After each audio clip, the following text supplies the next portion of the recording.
They stood there as an 8-year-old boy took his last breath. They mocked his father's pleas for help.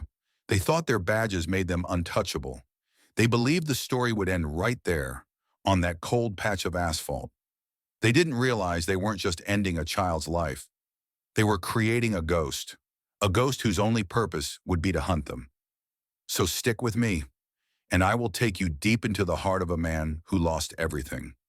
You will follow every step of his meticulous, chilling hunt, and you will understand his terrifying promise. The men who watched his son die would be the men who died while being watched. Every parent knows the fear, the quiet, irrational fear of the monster hiding under the bed or in the closet. But the truly terrifying monsters don't hide in the shadows. They walk in the open. They wear a badge. And sometimes they wear a smile.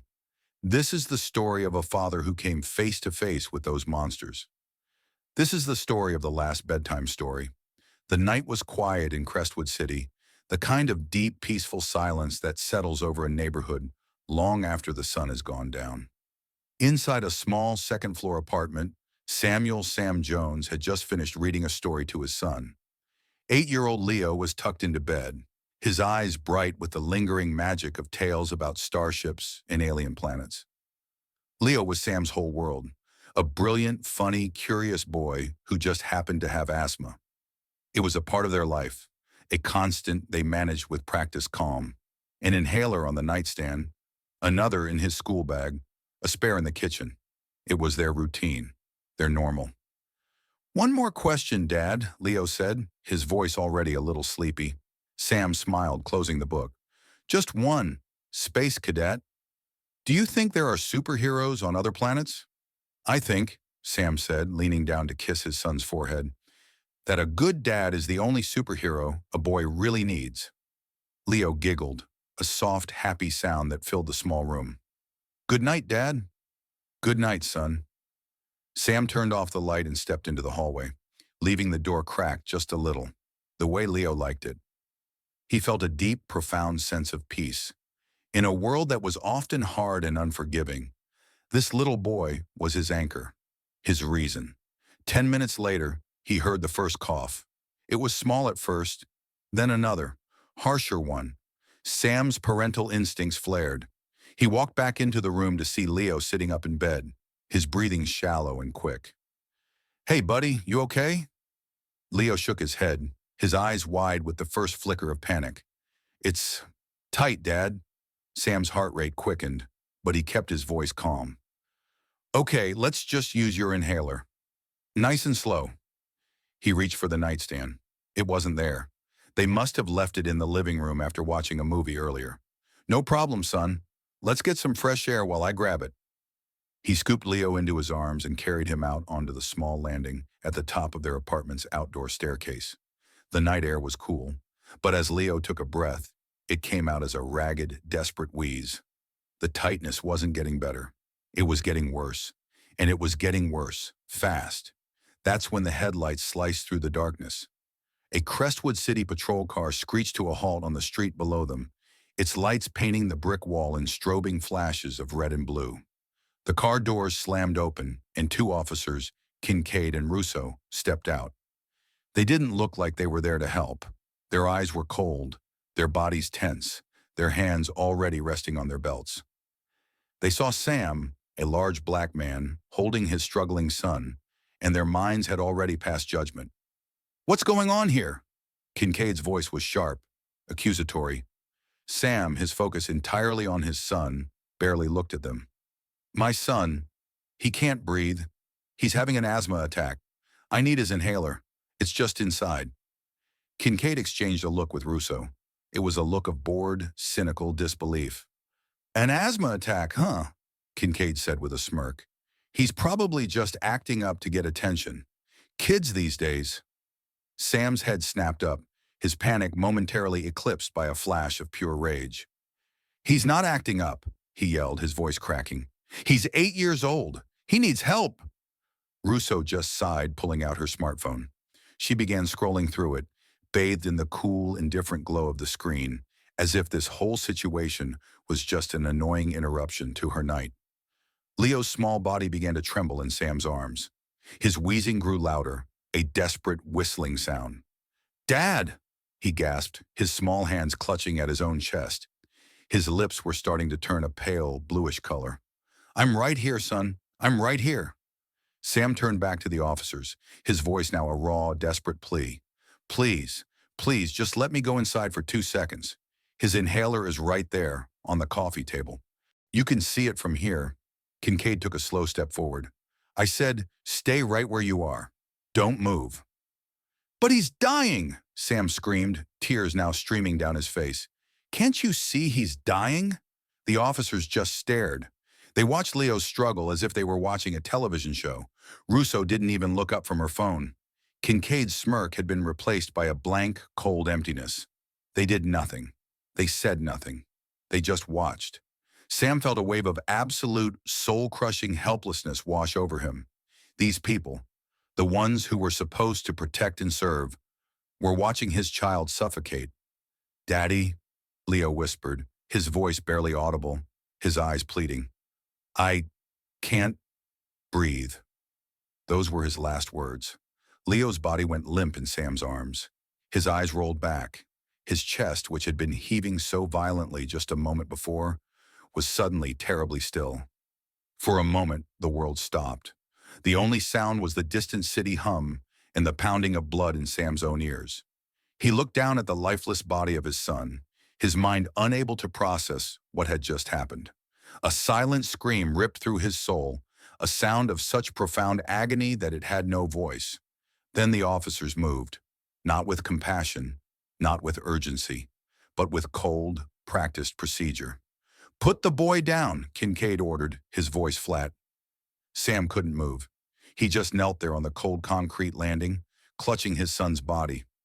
Russo finally put her phone away and approached him. "I said, put him down," she snapped. As Sam struggled to his knees, still holding Leo, she grabbed his arms and twisted them behind his back. He felt the sharp, cold bite of handcuffs closing around his wrists. As they cuffed him, right there next to the body of his dead son, Russo leaned in close to his ear, her voice a low, cruel whisper. "What's wrong? You having trouble breathing, too?" That wasn't just the night a child died. It was the night a father's soul was murdered by cruel indifference. It was the moment a man who believed in right and wrong was shown that for some, those words mean nothing. The love of a father can build a whole world for his child, but when that world is burned to the ground, that same love can unleash a monster. And the monster inside Samuel Jones was not born that night. It was awakened. After the raw, animal scream of grief, there comes a different kind of pain, a silence. It's the silence of an empty bedroom, the silence of a phone that never rings with answers, and the cold, crushing silence of a justice system turning its back on you, hoping you'll just fade away. For Samuel Jones, the screaming was over. The silence was just beginning. He spent 12 hours in a cold, gray holding cell. They didn't treat him like a grieving father. They treated him like a problem to be managed. The questions weren't about what happened to his son. They were about him. Had he been drinking? Was there a domestic dispute? They were building their wall of denial, brick by bureaucratic brick, even as Sam's world lay in ruins. He was released the next morning without charges, a piece of paper in his hand, and a hole in his soul where his son used to be. The days that followed were a waking nightmare. The funeral was a blur of black suits, sympathetic whispers, and the sterile smell of flowers. Sam stood by the graveside, a hollowed-out man, listening to a preacher talk about God's plan. He wanted to scream. He wanted to tell them all that God didn't have a plan. Two cops named Kincaid and Russo had a plan, to do nothing, and it had worked perfectly. He felt nothing but the unbearable smallness of the coffin being lowered into the ground. When the fog of the funeral lifted, Sam tried to fight. He clung to the naive hope that the system, the one he paid taxes to, the one that swore to protect and serve, would eventually do the right thing. He made phone calls. He left messages. He met with a legal aid lawyer who looked at him with pity and said the case was impossible. "It's your word against two decorated officers," the lawyer said. "There are no other witnesses." He went to the police department, asking for an update on the internal investigation. He was met with insincere apologies and condescending smiles. "We're looking into it, Mr. Jones," they'd say, their eyes cold and empty. These things take time. But Sam knew they weren't looking for justice. They were just waiting for him to give up, for the story to get old, for the world to forget that a boy named Leo had died on their watch. The final betrayal came 6 weeks later, in a thin, white envelope from the district attorney's office. He sat at his kitchen table, the same table where he and Leo used to eat breakfast, and opened it. His hands trembled as he read the cold, legalistic words. "After a thorough investigation into the unfortunate medical incident involving your son, Leo Jones," it began. He read on, his breath catching in his throat. "Our office has found no evidence of criminal misconduct or gross negligence on the part of Officers Kincaid and Russo. Their actions were found to be within departmental protocol. We extend our deepest sympathies. This case is now officially closed." Closed. That one word was a final slam of the door in his face. It wasn't just a dismissal, it was an erasure. The system had officially declared that what he saw, what he experienced, what had shattered his life, had never really happened. Leo's death was now just an unfortunate medical incident, a footnote. Sam walked into Leo's bedroom. It was exactly as he'd left it. The superhero posters on the wall, the model rockets on the shelf, the faint smell of his little boy still lingering in the air. He stood in the middle of the room, surrounded by the ghost of a life that had been stolen. The silence was deafening. This was the second time his son had died. The first was on the cold pavement. The second was right here, in this sterile, dismissive letter that declared his life and his suffering meant nothing. And in that deafening silence, something inside Samuel Jones finally broke. Or maybe it was finally forged into something new. The crushing weight of his sadness didn't go away, but it began to burn. It began to crystallize, transforming from a soft, aching grief into a hard, sharp, and diamond-cold rage. He looked at a photograph of Leo on the dresser, a picture of them at the zoo, both smiling. He no longer just felt the pain of the loss. He now felt the fire of a purpose. They had killed his son with their indifference. They had killed his memory with their silence. They had left him with nothing. They had no idea what a terrible mistake that was. A man who has nothing left to lose is the freest and most dangerous man in the world. And the freedom that Sam now felt was about to become a terrifying nightmare for the system that had abandoned him.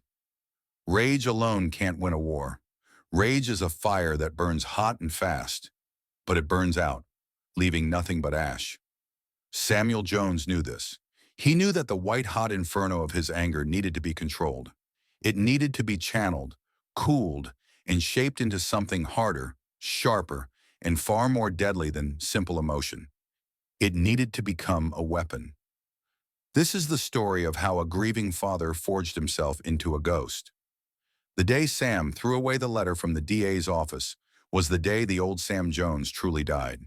He looked around the silent apartment, at the toys his son would never play with again, at the empty space where a bright, vibrant life used to be, and he made a choice. The system would not give him justice, so he would carve his own from the flesh of those who had wronged him. His transformation began not in the shadows, but under the harsh fluorescent lights of a 24-hour gym. He started training with a ferocity that bordered on self-destruction. Every clanging weight he lifted was the weight of his own suffocating grief. Every mile he ran on the treadmill was him trying to outrun the memory of his son's last breath. The physical pain was a welcome distraction, a sharp, clean feeling that temporarily silenced the screaming in his soul. His body ached, but it was a good ache. It was the feeling of weakness being burned away. But his training wasn't just physical. At night when the city slept, Sam was wide awake. He didn't sleep. He studied. He sat in the dark, his face illuminated by a laptop screen, absorbing information with an obsessive focus.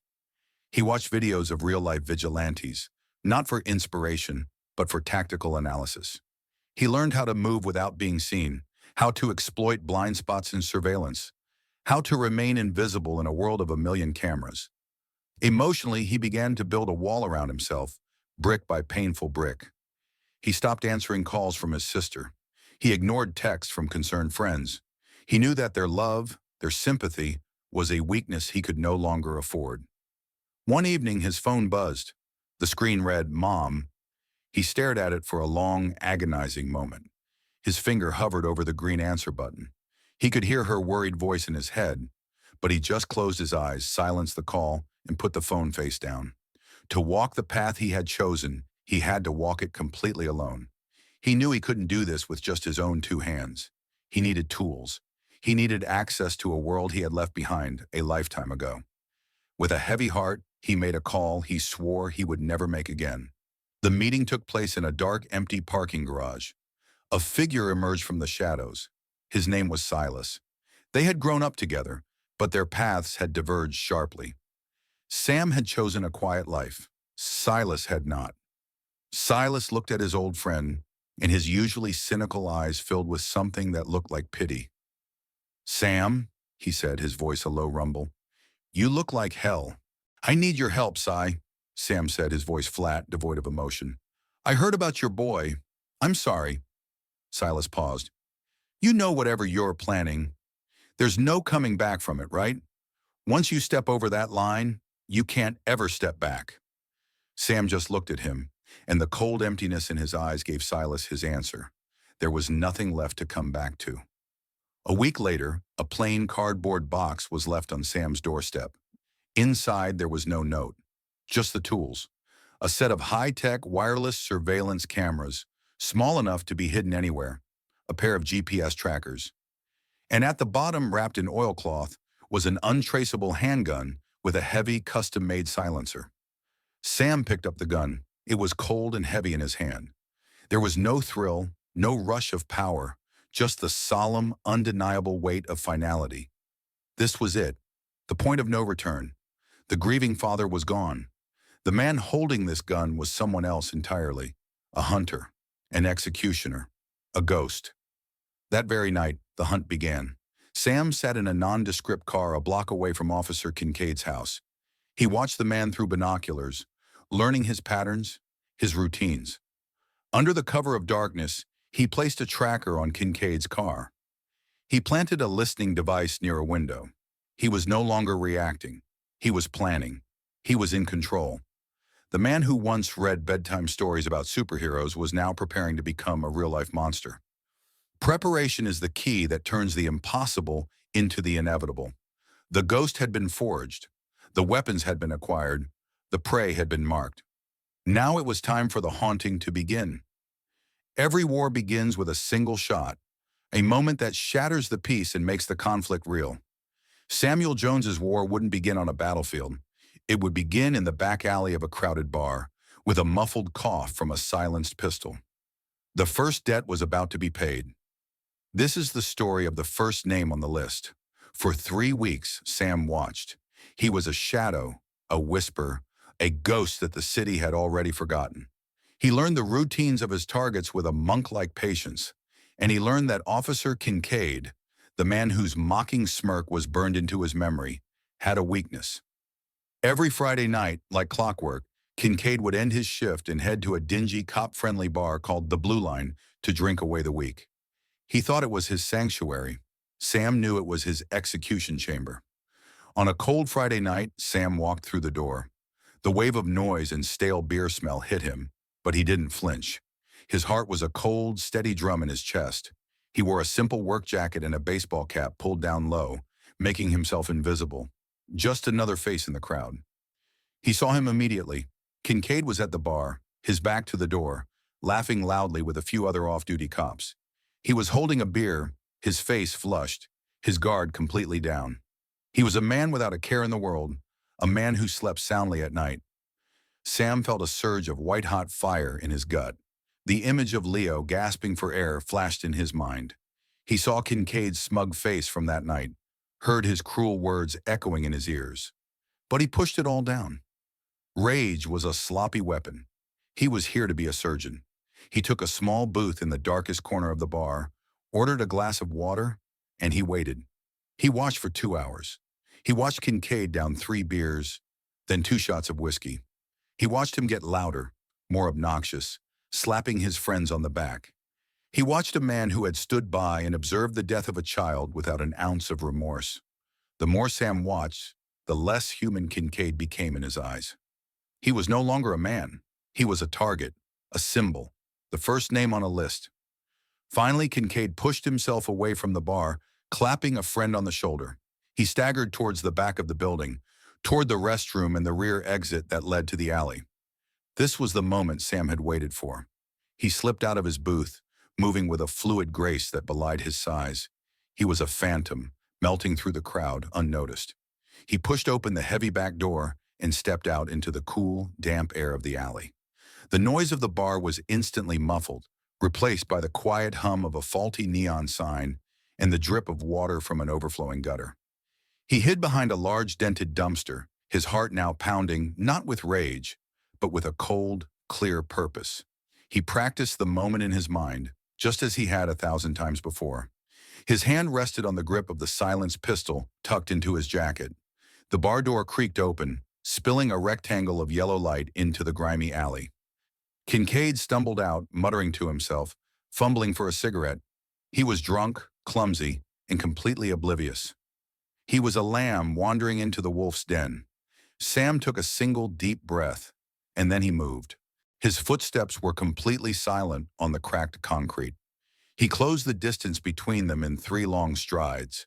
Before Kincaid even had time to register the shadow behind him, Sam's gloved hand clamped over his mouth, stifling his surprised grunt. His other arm wrapped around Kincaid's chest, pulling him back into the deepest shadows behind the dumpster. The cold, hard metal of the silencer pressed against Kincaid's temple. Kincaid froze. His entire body went rigid. His drunken haze evaporated in an instant, replaced by the stark, sober terror of a man who suddenly realized he was about to die. His eyes were wide with a frantic, pleading fear. For the first time he understood. For the first time, he felt the absolute, suffocating helplessness that he had so casually inflicted on Sam and his son. Sam leaned in close, his voice a low, venomous whisper, the only words he would allow himself. For Leo. He pulled the trigger. The gun made a soft, coughing sound, almost lost in the city's ambient noise. Kincaid's body went limp, his full weight collapsing against Sam. For a single long second, Sam held him there, feeling the life drain out of the man who had mocked his son's last moments. Then he let go. Kincaid's body slid lifelessly to the ground, crumpling in a heap by the dumpster. Sam stood over him, the night air brushing against his face. The silence of the alley settled around him. His heart was still pounding, but it was no longer a frantic beat. It was the steady, rhythmic drum of a mission begun. He looked down at the body. He felt no satisfaction, no joy, no relief, just a vast, cold, and hollow emptiness. He had taken a life. He had crossed the line Silas had warned him about. He felt the immense weight of that, but he felt no regret. This was not about feeling good. This was about settling a debt. True justice is never loud. It arrives in silence, and it never misses its mark. Sam didn't linger. He knew that by the time anyone found the body, he would be miles away. He turned and melted back into the shadows, disappearing into the night, leaving no trace behind. Just a cold, lifeless body, a single shell casing, and a silent message that was about to send a tremor of fear through the heart of the Crestwood City Police Department. For his first target, justice was swift and silent, a bullet in the dark. But for the second name on his list, Officer Russo, Sam decided that a quick death was a mercy she did not deserve. She hadn't just stood by, she had been amused. She had scrolled through her phone while his son died. So Sam decided he would not just take her life. First, he would methodically, patiently, and completely destroy her mind. This is the story of a game of whispers. The murder of Officer Kincaid sent a shockwave of fear through the Crestwood City Police Department. An internal investigation was launched. Theories were thrown around. A gang hit, a drug deal gone wrong, a random robbery. They were looking for a common criminal. They had no idea they were being hunted by a ghost. And this gave Sam the perfect cover to begin the next phase of his war. Officer Russo tried to project an image of tough indifference. She was a veteran cop, cynical and hard-nosed. But behind the facade, a seed of fear had been planted. Kincaid had been her partner in crime, both on the night of Leo's death and in other, dirtier dealings. His death felt too clean, too personal. The whispers started a week later. An anonymous email arrived in her personal inbox. There was no subject line. The body contained only a single cryptic sentence. I know where you go on Wednesdays. Russo's blood ran cold. Wednesdays were when she met her lover, a fellow detective in the department. It was a secret she guarded with her life. She deleted the email, her hand trembling, telling herself it was a prank, a random guess. But 2 days later, she returned to her car after a shift to find a small, cheap-looking earring on her dashboard. An earring she thought she had lost in her lover's apartment months ago. There was no note, no threat, just the earring sitting there, a silent testament to the fact that someone knew. Someone could get into her car. Someone was watching. This was Sam's strategy. He wasn't going to threaten her. He was going to dismantle her reality, piece by piece. He used the information he had meticulously gathered to feed her paranoia, to turn her own secrets into weapons against her. Russo began to unravel. She became jumpy at work, snapping at her colleagues. She started seeing shadows in every corner, believing every whisper in the hallway was about her. Her world, which had once felt so secure, so protected by the blue wall of silence, was now a house of mirrors where every reflection was a potential enemy. The breaking point came a week later. She burst into her lover's office, her face pale, her eyes wild with terror and accusation. "Who have you been talking to?" she screamed, throwing a printed copy of another anonymous email on his desk. "Someone knows about us. Are you trying to destroy me?" Her lover, completely baffled, tried to calm her down, but her paranoia was too far gone. She accused him of betraying her, of using their secret to blackmail her. The fight was ugly, vicious, and loud enough for half the precinct to hear. In the span of 10 minutes, fueled by the whispers Sam had planted in her mind, she single-handedly destroyed her career and the affair she had tried so desperately to hide. For weeks, Sam watched as she spiraled deeper into a personal hell of suspicion and fear. She started drinking heavily. She lost weight. The smug, indifferent officer who had scrolled on her phone while his son died was now a haunted, broken woman, terrified of her own shadow. She was already in a prison. Sam was just waiting for the right moment to execute the sentence. He chose a rainy Tuesday night. Russo left the precinct late, looking exhausted. She walked through the multi-level parking garage, her footsteps echoing in the damp, empty space. She was so consumed by her own internal nightmare that she never noticed the shadow detach itself from behind a concrete pillar. Sam stepped out in front of her. He wasn't holding a gun. He just stood there. Russo froze, her eyes widening in a slow, dawning horror. She saw his face, and in an instant, she knew. She knew who had been sending the emails. She knew who had been leaving the clues. And she finally, truly understood why. Her tough facade crumbled, replaced by the raw, pathetic fear of a cornered animal. Sam took a slow step toward her, his face a cold, emotionless mask. He finally spoke, his voice low and steady. "Nothing interesting to look at now, is there, Russo?" She didn't have time to scream. He didn't just end her life. He made her live for weeks in a cage of her own secrets, a personal hell built from her own corruption. He had proven that fear could be a far more intricate and cruel weapon than a simple bullet. A mind consumed by paranoia is a prison with no bars and no hope of escape. The foot soldiers were now gone. The path was clear. It was time to go after the head of the snake. Samuel Jones was waging a silent, personal war, a campaign of vengeance conducted in the shadows. He thought he was alone, but a truth that powerful cannot be kept in the dark forever. While he was hunting his targets, the truth was preparing to hunt the system itself. Sam's war was about to go public, and the world was about to hear the battle cry. It started with a single anonymous email sent to an investigative journalist. The email contained a link and a simple message. They buried the truth about Leo Jones. It's time to dig it up. The link led to a set of encrypted files, hidden body cam footage, muffled audio recordings from that fatal night. For months, the Crestwood City Police Department had kept this evidence under lock and key, a secret they prayed would never see the light of day. But someone, a whistleblower from within, had finally decided to light a match. When the journalist played the first file, the world changed. You hear the sound first, the desperate whistling gasps of an 8-year-old boy. "Daddy, I can't breathe." Then you hear the voices of the officers, Kincaid's mocking laughter. "He's probably just acting up," he says. Then Russo's bored, indifferent sigh, muttering a racial slur under her breath. "Another one of these. I can't believe we have to deal with this." They laugh as Leo's breaths become shallower. Then came the video. Shaky, terrifying footage from a hidden camera. It showed everything. It showed the inhaler, just inches away. It showed the officers physically restraining a begging, pleading father. It showed Russo looking down at the dying child, then turning away to scroll through her phone.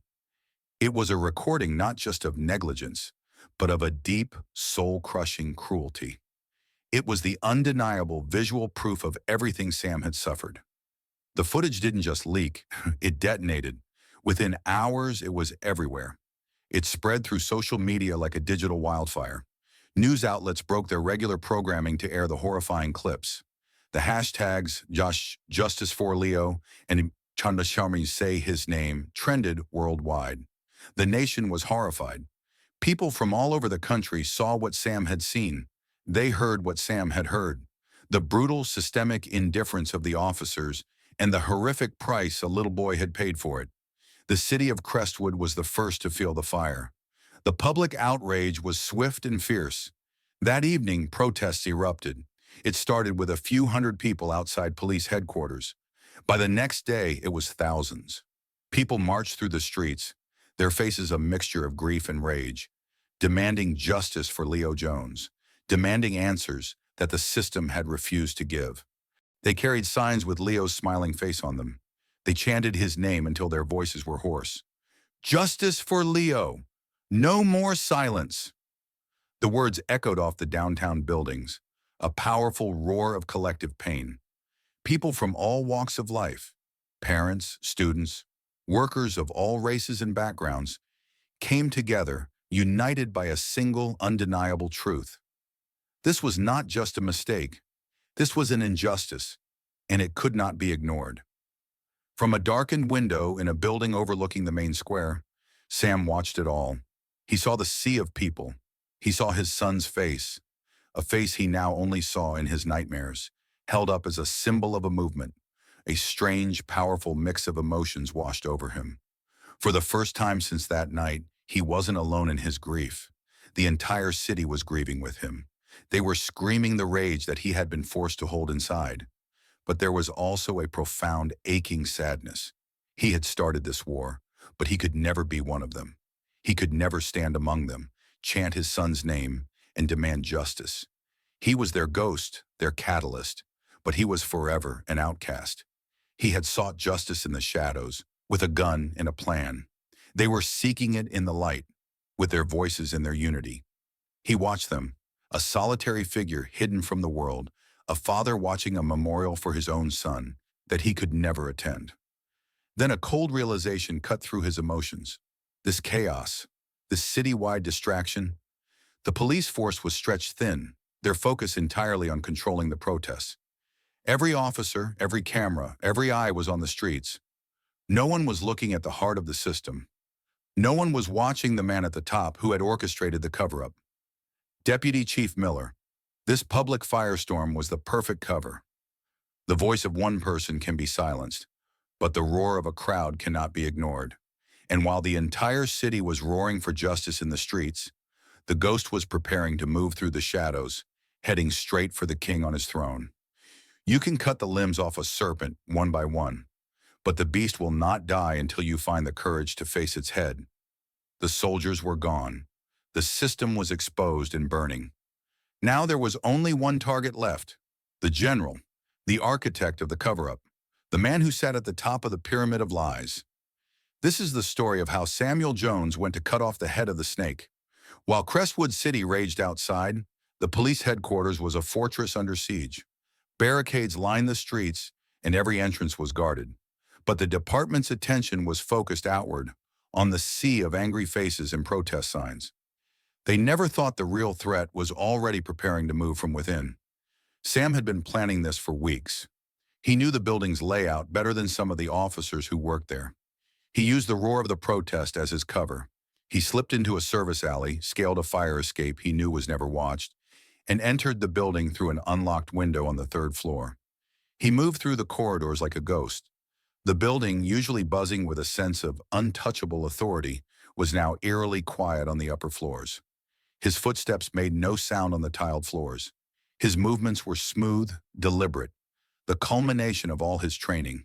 He was a predator in the heart of the enemy's den, and his heart was a block of ice in his chest. He reached the top floor. The executive offices. He could hear a single, stressed voice coming from behind a heavy wooden door. Deputy Chief Miller. Sam's pulse quickened, but his hands remained steady. He was ready. He didn't kick the door in. He just turned the handle. It was unlocked. He pushed the door open and stepped inside, the door clicking softly shut behind him. Miller was sitting at his massive desk, his face illuminated by the glow of a desk lamp, a phone pressed to his ear. He was in the middle of a frantic conversation, trying to manage the public relations nightmare unfolding on his doorstep. He looked up, annoyed by the interruption, expecting to see an aide. His face went from irritation to confusion to pure, undiluted terror as he recognized the man standing before him. "Captain Richards," Sam said, his voice cold and controlled, deliberately using the dead captain's name as a reminder. "We need to talk." Miller froze, his eyes wide. He slowly stood up, his hand inching towards the desk drawer where Sam knew he kept his gun. But Sam was faster. Before Miller could react, Sam was across the room, the barrel of his silenced pistol pointed directly at the deputy chief's chest. "What do you want?" Miller stammered, trying to mask the fear in his voice with a trace of authority. Sam didn't lower the gun. "I want you to understand something," he said, his voice sharp with a barely contained fury. "You and your department, your corrupt, rotten little system, are responsible for my son's death. You let him die because you didn't care, and you've been covering it up ever since." Miller swallowed hard, his face growing pale. "You're wrong," he whispered. "We did everything we could." "No," Sam interrupted, his voice rising, the first crack in his icy control. "You didn't. You let my son die. You let your officers laugh at him while he struggled to breathe. You watched him suffer, and you did nothing. You let the system protect you." Sam's words were like blades cutting through the air, and for the first time he saw something flicker in Miller's eyes, a faint hint of guilt, a tiny crack in his otherwise steely demeanor. It was almost imperceptible, but Sam saw it. Sam stepped closer, his gaze never leaving the captain's eyes. "You think you can hide behind your badge?" Sam said, his voice now a low, venomous hiss. "You think because you're in charge, you're above it all. But you signed off on the falsified reports. You buried the evidence. You didn't just cover up a mistake, Miller. You signed my son's death certificate twice." The words hung in the air, heavy and irreversible. Miller's arrogant facade finally crumbled, replaced by the pathetic, pleading look of a man who knows his time is up. The system he had dedicated his life to protecting could not save him now. For a moment there was silence, broken only by the faint sound of the protests outside. Then, Sam moved with the precision he had practiced so many times. He pulled the trigger. The sound of the shot was a soft thump, swallowed by the thick carpets and wooden walls of the office. Miller's body jolted violently, the force of the bullet knocking him back into his expensive leather chair. His eyes widened in shock, and his mouth opened as if to speak, but no words came out. He slumped forward onto his desk, lifeless, his blood beginning to pool on the very paperwork he had used to bury the truth. Sam stood over him, the gun still raised, the weight of what he had just done settling over him like a shroud. There was no satisfaction. There was no relief. The fire of his rage had finally burned itself out, and all that was left was the cold, desolate reality of what he had taken and what he had become. This was his justice, but it didn't feel like a victory. It felt like an ending. A building can stand for 100 years, but it will collapse in an instant once its foundation is destroyed. Sam turned and left the office, his heart still heavy. As he walked out of the building and disappeared back into the chaos of the night, he didn't look back. The war was over.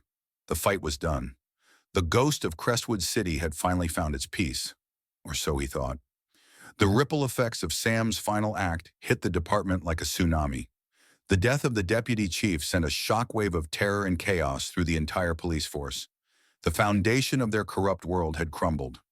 What started as a cover-up spiraled into an uncontrollable firestorm of internal investigations and public disgrace. The thin blue line was broken. For Isaac, the feeling of revenge wasn't as sweet as he had imagined. He had avenged his son, but with each death, he had come closer to losing himself. The weight of what he had done was crushing. He had no illusions about what he had become. He had once been a father who only wanted justice for his son. Now he was a man who had become the very thing he had fought against, a ghost who operated outside the law. Isaac knew what he had to do. There was no place left for him in this world. He spent his final days moving through the city like a shadow, erasing all traces of his presence. But before he left, he made sure to leave one final message. It wasn't for the police. It was for the people who had stood up and chanted for justice.